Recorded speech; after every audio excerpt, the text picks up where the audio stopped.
교수님이 이제 공자의 논어도 그 책을, 이 책을 이렇게 펴내신 적이 있어요. 논어도. 그런데 이제 아마도 동양에서 2000년 이상 가장 많이 읽힌 단 한 권의 책을 꼽으라면 논어가 첫 손에 꼽힐 듯한데요. 논어는 어떤 책입니까? 한마디로 말하면 수기치인의 도를 가르치는 정치 철학서입니다. 수기치인은 자기를 갈고 다듬고 군자가 되는 길, 소위되지 말고 성숙한 인간 군자가 되라고 가르치고, 그 다음에 치인은 안인이라고 표현하는데 세상 사람들을 편안하게 하는 도리를 가르쳐주는, 넓은 의미의 정치라는 걸 꼭 행정을 맡고 이렇게 하는 게 아니라 세상을 평화롭게 하는, 바르게 하는 게 정치라고 한다면 수기치인의 정치 철학서라고 얘기할 수 있습니다. 그러니까 집에서 화목하게 지내는 것도 정치고 가내 정치라고 할 수 있는 거죠. 저기 정치 뭐 국회의원을 뽑고 여당 나당 갈래 나가서 뭐 정치를 하는 것도 정치고, 근데 그걸 하기 위해서도 내재적인 준비 작업이 필요한 거죠. 사회적 활동을 위해서 제대로 성공하기 위해서는 자기를 갈고 다듬어, 우리 대학에서 성의 정신, 경물 취지, 예? 그런 거를 통해서 수신제가 지구 평천하로 나가는 그 내재적인 성의 정신, 경물 취지, 그런 걸 통해서 자기를 갈고 다듬고, 그 다음에 그걸 바탕으로 해서 세상을 바로잡는 그런 도리를 말하고 있는 책이 논어이기 때문에 역시 동양에서 가장 스탠드셀러, 중심적인 텍스트가 된 것 아닌가, 이런 생각이 듭니다. 네, 그러니까 논어가 이제 보통 이제 공자, 증자, 자사, 맹자로 이어지는 어떤 이제 육아의 도통을 이었다고 이제 평가되는 인물이 또 주자인데, 주자는 이제 어떤 동아시아의 이를테면 또 조선의 어떤 유교적 근간의 어떤 가장 대표적인 인물이고, 이제 우리 성리학의 어떤 뭐 가장 뭐 맹자 이상간의 영향을, 공맹 이상간의 영향을 미친 인물인데요. 근데 이제 그게 이제 교수님께도 이 책에서 어떤 이제 공자의 어떤 원시유학이 가진 실천적이고 어떤 그 민본적인 이런 사상이 주자에 의해서 이제 많이 거세가 돼버렸다고. 그래서 이제 인간 심성의 수양과 윤리도덕을 강조하는 어떤 중세의 봉건사의 이데올로기적 성격을 주자로부터 이제 가장 이제 강하게 이제 띄게 됐다고 생각한, 이제 그렇게 말씀하셨는데, 저도 이제 주자가 뭐 사상가로서는 굉장히 탁월한 면을 보였지만은, 그분이 어떤 학문이라는 것은 이제 유도지학의 어떤 도를 닦기 위해서 또 인격을 수양하기 위한 학문이 되어야지 벼슬을 이야기하는 관치 학문이 돼서는 안 된다고 주장을 했으면서도 자기 자식은 뭐 끝끝내 과거 시험 보도록 그냥 막 떨어지는데도 그걸 했다는 점에서, 그러니까 앞뒤가 좀 다른, 그러니까 저는 자기가 못하는 것을 남에게 강조하는 것에서 뭔가 그것에 문제가 있지 않느냐, 이런 이제 개인적으로 이제 그런 생각도 좀 들더라고요. 그래서 참 어떤 조선에도 참 위대한 선비들이 많긴 했지만은 너무나 또 이제 권력욕과 그런 것에 사로잡혀가지고 너무 당파와 당쟁으로 어떤 또 가는 어떤 그런 면들, 그런 것이 어떤 또 주자학의 어떤 한계가 아니었을까, 이런 생각도 좀 들었습니다. 네. 우리가 이제 도를 얻었다고 하고 도를 깨쳤다고도 하는데요. 공자는 이에 대해서 뭐라고 얘기를 했습니까? 역시 공자는 뭐 이 도를 깨치는데 왕도 없고 절차 탁막 끊임없이 갈고 다듬어라. 이렇게 얘기하는 것 같아요. 여절교탕이요, 그 돌을 쪼고 갈듯이 갈고 다듬어라. 시경의 꼴을 공자가 인용을 해요. 그러니까 멈추지 말고 더 높은 성숙된 군자가 되기 위해서, 인격자가 되기 위해서 끊임없이 자기를 성찰하고, 그래서 1일 3성 오신 3번 자기 자신을 성찰해야 된다. 이게 증자가 이제 공자의 말을 받아서 한 거지만, 내가 남을 위해서 진실하게 일을 했는지, 예? 그 다음에 공부한 것을 내가 복습했는지, 친구와 사귈 때 내가 신의를 다했는지, 이런 문제를 끊임없이 성찰하고 반성하면서 이렇게 어떤 성숙된 인간으로, 공자가 말한 성숙된 인간은 군자입니다만 그 경지에 가도록 말했어요. 그런데 이제 이건 우리 박노해 시인의 그 사람마다 희망이다라는 그 책이 있지만, 있는 홍도 비도 홍인. 사람이 도를 넓힌 것이 도 가만히 있다고 도가 스스로 뭐 좋은 여건, 좋은 책을 집에 쌓아놨다고 좋은 책 베고 단다고 해서 도가 깨쳐지는 건 아니잖아요, 그죠? 주체적인 책임, 인간의 책임을 공자는 강조한 것 같습니다. 네, 그런 것 같습니다. 그러니까 저도 이제 저희 지금도 뭐 조연 TV 휴심이라고 마음을 쉰다 이게 이제 제 휴심정인데 저는 이제 불교에서도 이제 도를 깨치는 것을 견성이라고 그러는데 저는 이제 그런 표현을 말씀드립니다. 휴심 이제 마음을 쉬면은 현성 그러니까 성품이 그냥 본성품이 그대로 드러난다. 깨달음이 그대로 드러난다. 그러니까 우리가 보통 사람들이 도가 없다고 한탄하지만은 지금 도가 없는 것이 아니고 오직 내 시각이 닫혀있기 때문이고 내가 좁아터졌기 때문이고 내가 좌정간종 속에서 우물한 개구리이기 때문이지 이 세상 그야말로 노자 말씀대로 도법자연 그대로가 도인데 내가 이미 내가 마음을 닫고 있기 때문에 도를 못 보는 것일 뿐이다 이렇게 이제 생각을 하는데 그렇게 보면은 하여튼 이제 어떻게 보면 이제 공자의 말씀과 반대되는 것 같지만은 여기는 이제 사람이 도를 넓히는 것이 아니고 도가 사람을 넓히는 것은 아니다. 사람의 도를 그러니까 사람의 어떤 사람을 강조했는데 그런데 그건 그런 것 같습니다. 그러니까 이제 우리 한국인들은 굉장히 무속이 강한데도 무교 중에서도 그 외국의 무당들은 이제 영혼이 막 이렇게 이제 혼이 자기가 빠져나가가지고 막 하늘이고 어디 구천이고 이렇게 어디 다른 영혼을 찾아서 맴돈다고 그럽니다. 근데 한국의 무당만이 유일하게 무당이 여기 있으면은 자기가 이게 혼이 빠져나가서 막 돌아다니면서 귀신을 찾는 것이 아니고 귀신을 자기 몸으로 불러들인다고 그럽니다. 그러니까 주체성이 딱 있는 거예요. 불러들어 자기가 막 어디 구천을 맴도는 것이 아니고 딱 일이 그러니까 여기에 딱 주체의식이 강한 걸 가지고 있는 거죠. 그러니까 우리는 한국의 어떤 주체성이 없다고 맨날 이렇게 한탄하지만은 우리가 강대국촌에서 살아남기 위해서 이렇게 그렇게 해오긴 했지만은 우리 어떤 근본 어떤 정신이라는 것은 굉장히 주체성이 있었다는 거죠. 그래서 그런 면에 있어서는 내가 중심이 돼서 어떤 종교 사상도 우리 어떤 한국에 도움이 되면은 굉장히 많은 종교 사상들을 바다처럼 받아들이기도 하고 이것이 우리에게 어떤 너무 편협되고 한계에 부딪히면은 버리기도 하고 하는 것은 굉장히 한국의 어떤 그 주체성 공자의 말씀과도 부합되는 측면이 저는 있다고 생각합니다. 예.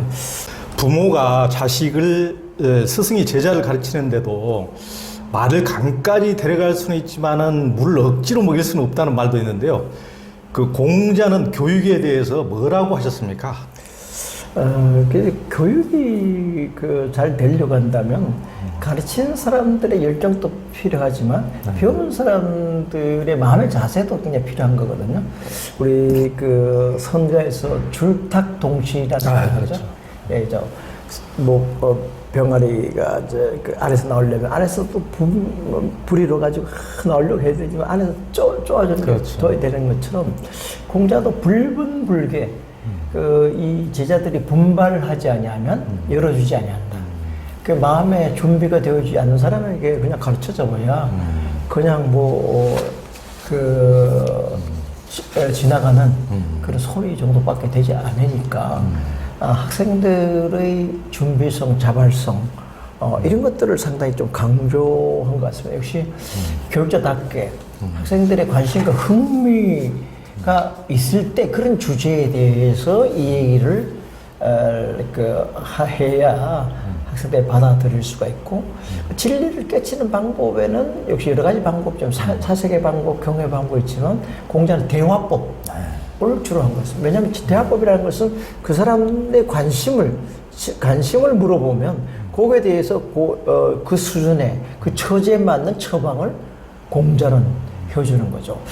가장 훌륭한 교육은 집단 교육이 아니라 이 배우는 사람의 독자적인 필요성에 맞는 교육을 해주는 것이 가장 효과적인 교육 방법이라고 현대교육에도 얘기하는데 공자는 바로 그런 교육 방법을 취한 것 같습니다. 그리고 여러 가지 개성 있는 장점이 있는 제자들을 거기에 맞게끔 적재적소에 각인의 특성에 맞는 그런 맞춤형 교육을 한 게 아닌가 이런 생각이 듭니다.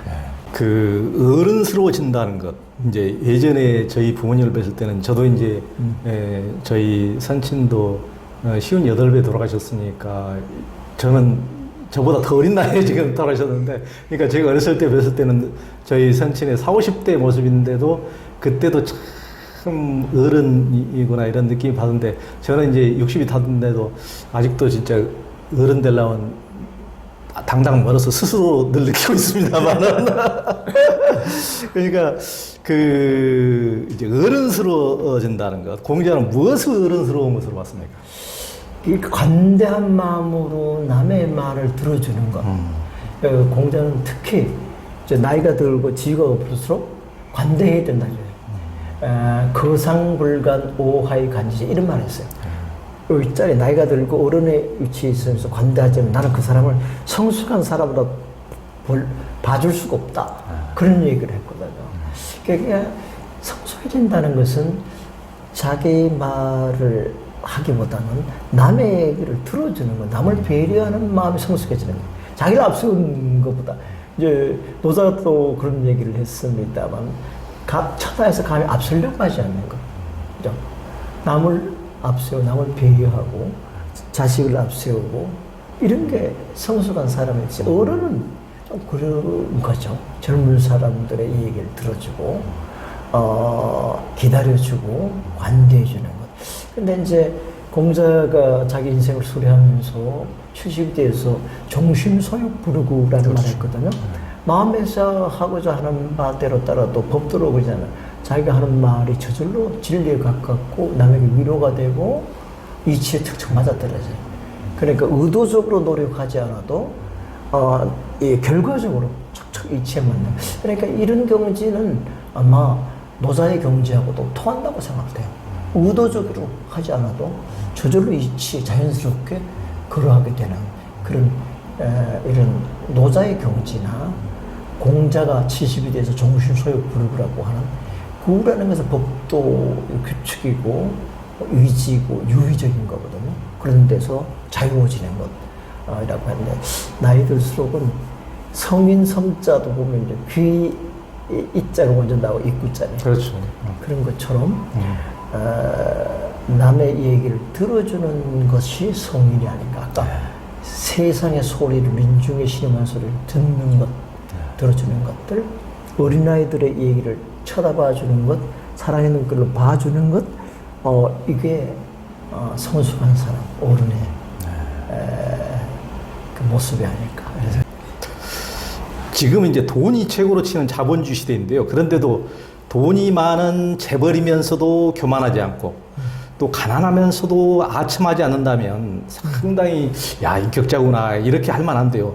그런데 이제 공자가 이런 사람들보다 더 내공이 있는 사람으로 평한 사람이 있었죠. 예. 그런데 이 소극적으로 뭐 가난을 아첨하지 않고 돈을 쓰면서 애를 좋아하는 게 아니라 적극적으로 낙도, 안빈 낙도, 그렇죠. 돈을 즐거워하는 거예요. 적극적으로. 즐거워하는 가난도 철이 지나면 길이 된다고 했는데 가난한 생활도 안빈 낙도하는 가난한 생활을 편안히 거하면서 진리를 추구하는 데서 더 기쁨을 얻는 안회. 안회 같은 제자, 아까 칭찬을 드렸잖아요. 그러니까 바로 그런 대표적인 예라고 이렇게 임했어요. 그런데 돈이라는 게 사실은 우리가 인간적인 생활을 하기 위해서 어느 정도 필요하죠. 행복하기 위해서 경제 안정이 필요합니다. 어느 정도 필요해요.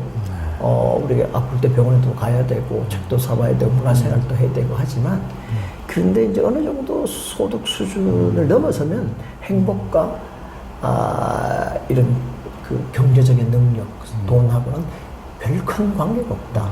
오히려 더 저기 좋은 친구들하고 어울림, 이렇게 문화 예술을 향유한 태도, 인간관계, 이런 것들이 그 행복의 중요한 척도가 되지, 돈이 많다고 계속 그만큼 행복이 증가되는 건 아니다라는 생각을 갖게 되거든요. 그러니까 요새 나는 이제 그러니까 이런 시대에 황금만능 시대에 정조 시대에 안빈낙도라는 게 무슨 철 지나가는 얘기냐라고도 이렇게 볼 수 있지만 가만히 그 의미를 생각하면 적당하게 이렇게 적정한 항산을 좀 가지고 그 다음에는 진리를 추구하는 데서 오는 기쁨, 아름다움에 대한 욕구들, 남들을 도와주는 선한 데서 오는 보이지 않는 기쁨, 흐뭇함, 이것은 돈으로 헤아릴 수 없는 기쁨이거든요, 사실이요. 그죠?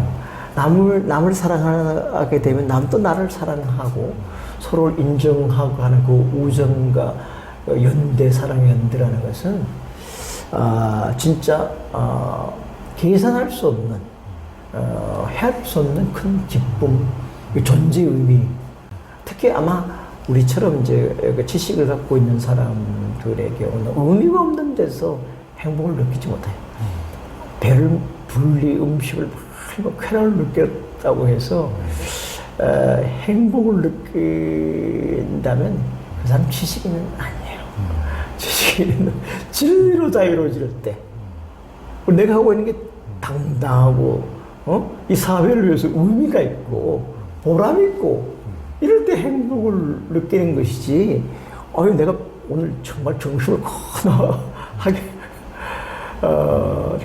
먹었다. 내가 아주 비싼 차를 몰고 다닌다. 뭐 그런 데서 행복을 느끼는 것은 동의 뜻을 두는 사람은 그런 기쁨을 느끼잖아요. 그래서 허생제로도 보면 그 허생이 이제 변부자인데 돈을 빌려서 장사하고 나는데 다 부자가 되어가는데 돈 갚으러 가가지고 이제 갈 때도 옛날에 입던 그 저 허름한 그 옷하고 이제 찌그러진 가슴 하니까 이거 당신 실패했구나 이렇게 하니까 허생이 그때 그런 말을 해요. 만금합이어도제 만냥이 어찌 돌을 살찌울 수 있겠는가. 이재수의 돈 가지고 얼굴이 번드러해지는 것은 군배사의 그대들 장사체에게나 해당되는 것이지. 어찌 내같이 돌을 추구하는 사람이 돈이 좀 벌었다고 해서 얼굴이 번드러하고 사치할 수 있겠는가. 이렇게 얘기하는 장면이 나요. 멋있는 장면 가운데 하나죠. 그렇죠. 돈이 있다고 해서 도가 살찌는 거 아니라 안빈낙도자, 안빈낙도. 네. 그러니까 그 예전에 이제 3년 전에 열반하신 그 오연 스님 같으신 분이 이제 돌아가시고 나서 이제 어느 분이 이제 그 회고를 하는데 오연 스님이 어렸을 때 이제 진주 이제 근처에 깊은 산골에 혼자 어디 뭐 다 쓰러져가는 남자에 혼자 살고 있어서 이제 가봤더니 그 이제 뭐 돈이 하나도 없어가지고 그러니까 어디 다른 분들은 이제 탁발해서라도 뭐 돈을 막 벌어서 이제 금불상 비슷한 철불상이라도 이렇게 딱 어디 이제 사와서 이제 모시는데 이 양반은 나무 토막을 깎아서 불상을 해놨는데 진짜 부처님이 못생겼더라. 이제 그 뭐 조각가도 아니니까 자기가 그냥 돈이 없으니까 자기가 설기설기 이렇게 대충 깎아서 이제 그 불상이라고 딱 앉혀놨는데 자기가 보기에 그 부처님이 최고더라. 그리고 이분의 삶이 아무것도 가진 것은 없는데 사람이 여유롭고 이렇게 굶기가 없더라. 그것이 참 안빈낙도의 그냥 그런 모습이더라. 그렇네요. 그래서 이분이 나중에 이제 그렇게 능히 그 궁핍에 찌들지 않았기 때문에 능히 있는 데서도 막 교만하고 돈을 막 돈전하고 이런 것이 아니고 다른 사람들한테 이렇게 다 베푸는데 쓸 줄을 알고 이제 가난한 그 문화 예술인들을 이렇게 애호하고 이렇게 할 줄 알고 그러니까 참 부에도 찌그러지지 않고 빈에도 찌들지 않는 이런 모습이 진짜 어떻게 보면은 군자의 모습이 아닌가 그런 생각이 듭니다. 맞습니다. 그 사람의 삶에서 가족 못지않게 중요한 것이 친구인데요. 군자의 사귐에 대해서 공자님은 뭐라고 말씀하셨습니까? 공자는 군자 이문해우 이구보인 이런 말을 했어요. 군자는 글로 친구를 모으고 그 친구로 자기의 부족한 인격이라든 지식을 보충한다. 그 대만에 보인대학이라고 있습니다만 여기서 따온 겁니다. 그런데 이게 우리가 글을 하면서 공부하는 시절의 친구들은 오래 가죠. 순수하니까. 그런데 이게 뜻으로 만난 친구들은 오래 갑니다. 그런데 이해관계로 만났던 인간관계는 이해관계가 끊어지면 다 사라져요. 그래서 좋은 친구를 사귄다는 것은 이와 같이 자기의 인격 수량이라든지 인생 방향을 설정하고 또 어려울 때 서로 용기를 주고 힘을 준다는 면에서 정말 부모, 형제, 친형제 이상으로 소중하다고 볼 수가 있고 그래서 그 연안박지원은 그 오륜 가운데 친이 별서 신 중에 부자유친 구신유 부비유 장유에서 북유신 가운데 이 북유신 친구가 맨 끝에 있지만 이게 굉장히 중요하다. 앞에 네 가지 관계가 잘못됐을 때 이 친구가 조언해 줄 수 있다. 군신 간의 관계, 사회생활, 부부 간의 관계, 아버지하고 자녀 간에, 이 나이 든 사람과 간에 이 관계가 잘못될 때는 친구는 무슨 얘기 됩니다. 여러 가지 그 이혼이라든지 집안에 갈등이 있을 때 누구하고 상의합니까? 친구하고 상의하고 실직됐을 때도 또 누가 밥 사줘요? 친구 밥 사주고 또 어떤 뭐 창업을 한다든지 무슨 민주화 운동을 한다든지 이렇게 할 때 어떤 많은 사람들끼리 같이 가서 으쌰으쌰 하는 혼자 할 수 없는 거 아닙니까? 그러니까 옛날에 글로 사귀는 뭐 동인들, 동호인들 이런 것도 있지만 뜻이 같으면 동지 아닙니까? 독립운동할 때 동지, 민주화 운동할 때 동지, 우리 여기 색강 생태공원을 할 때도 여기서 자원봉사자들, 조합원들, 협동조합 운동을 벌이는 그런 조합원들, 서로 협력하는 이런 것들이 앞으로 자기 삶을 위해서도 그렇고 공동체를 위해서도 굉장히 중요하다. 친구가 없는 것이 돈 없는 것보다 더 가난한 거다. 이런 생각을 하게 됩니다. 그러니까요.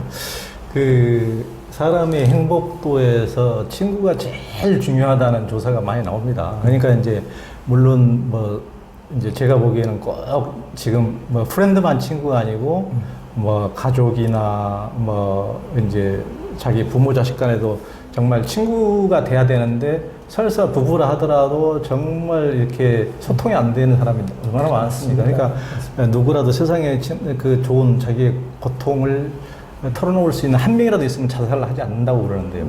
그러니까 그런 친구, 그러니까 그게 뭐 친구도 좋고 가족도 좋고 그런 큰 의미에서 친구는 누구에게나 삶에서 가장 필요한 것 같습니다. 그리고 그 함석헌 선생님의 시 이런 게 있어요.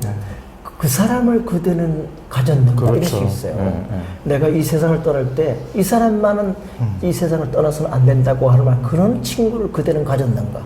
같은 가치를 추구하던 핵심 가치를 공유했던 친구. 나는 가더라도 이 친구가 있으니까 든든하다. 이 세상은 제대로 돌아갈 것이다.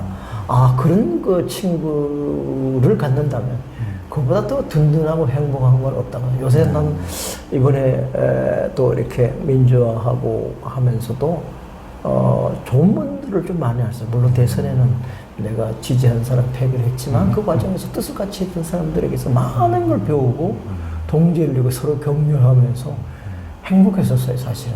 그 패배를 했지만 뭐 쓰라린 패배가 아니고 의미 있는 패배고 많은 걸 배우는 그런 것였다 이런 생각을 해요. 꼭 잘 나가는 친구들 많이 갖는 거, 출세하고 뭐 유명하고 이런 사람이 아니라 우리를 일깨워주고 늘 성찰하게 만드는 부끄러움을 가르쳐주는 친구들이 중요하다 이런 생각하겠습니다.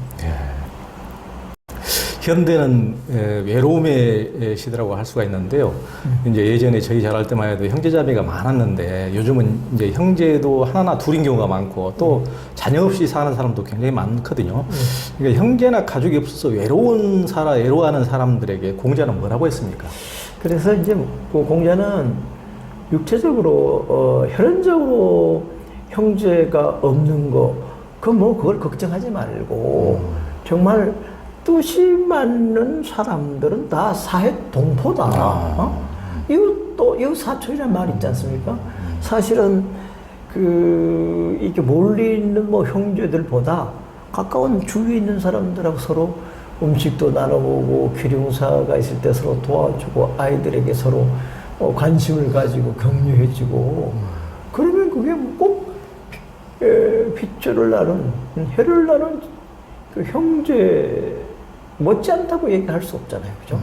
그러니까 이런 꼭 그 눈에 드러난 것 이보다 마음으로 이렇게 서로 소통하고 격려해주고 이런 산다면 사회 동포가 다 형제다 이런 생각. 그러니까 쓸데없이 내 자식이 없다, 나 형제가 하나밖에 없다 이렇게 부르고 할 때 자기가 그런 진짜 형님 같은 사람을 사귀고 동생 같은 사람을 사귀고 자매 같은 사람을 사귀면 자매가 되는 거 아닙니까? 그 패밀리를 자기가 만들면 돼요. 그 어려서 이제 그 부모가 이제 혹여 장애를 가지고 있거나 사회적으로 이제 대우받지 못한 이제 일을 하거나 심지어 이제 전과자라면 자녀들은 자존감이 이제 훼손되고 열등감을 갖는 경우가 많이 있죠. 이제 그런 경우에 공자는 무엇이라고 말합니까? 그런데 사실은 우리 사람을 그 큰 인물로 만들어 줄 때 시를 주는 경우가 많아요. 진짜 자갈이 많은 밭이 자기를 수령하는 큰 훌륭한 도랑이 된다는 그런 말도 있지만 그 공자 제정에 중국이라는 제자가 있는데 중국이라는 제자 아버지가 좀 개차반이야. 행동인데 그래 이 중국의 언행은 너무나 출중해. 공자로부터 중국은 한 나라의 제국 왕을 시킬 만하다. 가사남면. 그러니까. 그렇게 할 정도의 칭송을 들었어요. 그 어려운 환경 속에서 자기가 정말 각고의 노력을 해가지고 인격을 이루고 공부를 해가지고 더 칭찬받아야죠. 좋은 여건 속에서 좋은 환경에서 좋은 선생 만나서 좋은 학교 나와가지고 하는 이건 뭐좀 당연한 순서라고도 할 수가 있는데 어려운 여건 처지를 자기 분만의 계기로 삼아서 이렇게 해낸다는 건 더 칭찬받아 마땅한 일이죠. 근데 역사를 보면 실제로 큰 인물들 가운데 좋은 유방한 가정에서 이렇게 출세하는 사람보다 어려운 가정에서 그 어려움을 딛고 큰 인물이 되는 경우가 공자의 경우도 3살 때 아버지가 돌아가셨어요. 그렇죠. 아버지가 돌아가시고 어머니 혼자 이렇게 살아가는 거 힘들어하니까 도와줬어요. 그래서 여러 가지 굳은 일을 다 했습니다. 그래서 공자가 말하기를 오소야천 나는 어렸을 때 좀 천했다. 다능비싸 비천한 일을 안 해본 것이 없다. 그런 얘기했어요. 그러니까. 그런 걸 통해서 인생을 배우는 거예요. 사회를 배우고. 만약에 너무 유방한 과정에서 이렇게 저 원시 속에 자랐으면 세상을 제도하거나 정치를 하거나 이럴 때 어떻게 해야 될지 몰랐을 거예요. 다 쓴맛 단맛 보고, 생소고락 다 보고. 그 다음에 이제 자기가 사람을 어떻게 바라봐야 되고 사람에 대한 인간의 이해심이 깊어진 뒤에 가르쳤기 때문에 또 정치를 했기 때문에 그 영향력이 있는 거 아닙니다. 절대로 젊은 시절에 그 힘든 것, 어려운 여건, 처지 이걸 비관할 필요가 없어요. 실제로 우리들이 태어났던 1950년대 6.25 전쟁 이후에 진짜 먹을 것도 없고 뭐 흉년이 나면 죽을 먹고 굶기도 하고 뭐 이런 시절을 겪었거든요. 그렇지만 우리는 포기하지 않고 노력을 해서 우리 부모님들은 교육을 시키고 이렇게 해서 우리가 이만큼 세계에서 산업화도 굉장히 빨리를 했고 민주화도 많이 이렇게 했잖아요. 그러니까 절대로 포기하지 말고 뜻을 향해서 나가다 보면 언젠가는 이루게 된다. 결코 낙담하지 말고 포기하지 않는 그런 불태전의 용기와 인내 이런 걸 가질 필요가 있고 선배들이나 선생님이나 부모님들은 그런 것들을 학생들이나 후배들에게 자신감을 주도록 끊임없이 격려해도 밥도 사주고 술도 사주고 이렇게 하거든요. 제가 연금 받는 사람은 아닙니까? 그런데 연금술사라는 거 들어보셨나요? 연금술사. 그러니까 연금 받는 사람이 후배들을 위해 술사는 겁니다. 이게 이제 후배들이 너무 힘드니까 요새 해고도 많이 당하고 실직도 당하고 막 이러니 연금을 일정한 연금 받는 사람이 조금 아껴가지고 밥도 사주고 술도 해도 괜찮아 뭐 이렇게 하는 게 우리 연금 받는 사람들이 해야 될 연금술사, 연금밥사 이런 게 있답니다 요새. 그러니까 공자 같은 경우도 역사서에 보면은 공자가 그 40세에 이제 어머니 안징제가 돌아가셨는데 그때 공자 나이가 23살이었다고 그러니까 불과 나이를 계산해 보면 불과 17살에 공자를 낳았다는 얘기인데 그러면 16살에 얘를 배웠을 거고 그러면은 뭐 10대에 그 공자 아버지는 60대에 이미 이제 공자를 낳았으니까 벌써 아버지 어머니 나이 차이가 40 몇 년 그러니까 정상적인 부부 관계라고는 도저히 볼 수가 없는 이제 그런 집에서 이제 그렇게 태어났고 또 이제 공자의 그 형제도 그 소아마비 장애인이었다고 이렇게 그러는데 그러니까 굉장히 주변 여건이 불우하고 그런 환경이었는데 그래서 이제 자기도 이제 물론 절자탁마에서 그런 위대한 영혼이 됐지만은 그러니까 그런 이제 논어에도 보면은 그런 식으로 어려운 환경인데도 불구하고 본인이 바르고 제대로 했다면은 어쩐 산천의 신들인들 그를 귀하지 어찌 그를 내버려 두겠는가 이렇게 맞습니다. 이제 맞습니다. 논어에 그렇게 맞습니다. 했는데 그러니까 그런 그 어려운 환경을 뚫고 이렇게 자라는 사람들은 천하가 박수를 치고 귀하게 여기지 않을 수가 없다는 말씀이죠. 저도 박수를 보내고 싶다 그런 분들에게. 살다 보면 입시나 취업 시험에 낙방한다든가 뜻하지 않고 해고를 당하거나 병에 걸리기도 하고 부모와 형제의 죽음으로 인한 사별로 큰 고통을 받기도 하는데요. 그럴 때 새길 만한 고전글은 무엇이 있을까요? 그 안토니오 그람시라는 이태리 사회학자가 이성으로 비관하더라도 의지로 낙관하다라는 그런 말을 남겼어요. 객관적 상황은 정말 비참하고 힘들고 어려운 상황이지만 우리 인간에게는 희망할 수 있는 권리, 낙관적인 전망할 수 있는 마음이 있어요. 근데 사실은 어려운 처지에 있다고 하더라도 지금 당장 어려운 처지를 생각하면 뭐 죽을 것 같고 그렇지만 우리가 지금 노력하면 몇 년 뒤에는 우리 집이 일어날 수 있어. 우리나라가 민주주의 사회가 될 수 있고, 더 나은 사회가 되고, 이렇게 하면 이 어려움 또 참고 견딜 수 있는 힘이 생기잖아요. 그죠? 맹자의 천장강 대무신, 하늘이 장차 어떤 사람에게 큰 임무를 지을 때, 먼저 그 심지를 괴롭히고, 그 녹이 근골, 그 뼈와 심줄을 수고롭게 만든다고 그랬어요. 시련을 먼저 준다는 거죠. 왜냐하면 큰 임무를 맡길 때 그냥 아무런 준비도 안 된 사람에게 일을 맡겨놓으면 일 망치게 되고 그 사람은 또 좌절감을 느끼게 되잖아요. 그러니까 먼저 시련을 줘서 트레이닝을 시킨 뒤에 그 다음에 적절한 일을 준다는 거죠. 그래서 우리나라 속담에도 젊어서 뭐 고생 사서서 한다는 그런 말이 있잖아요. 그죠? 그런 것처럼 자기가 겪는 어려움, 시련들이 이 끝이 아니다라고 생각하고 이걸 딛고 일어서면 미래에 희망이 있다 이렇게 생각하는 게 좀 필요합니다.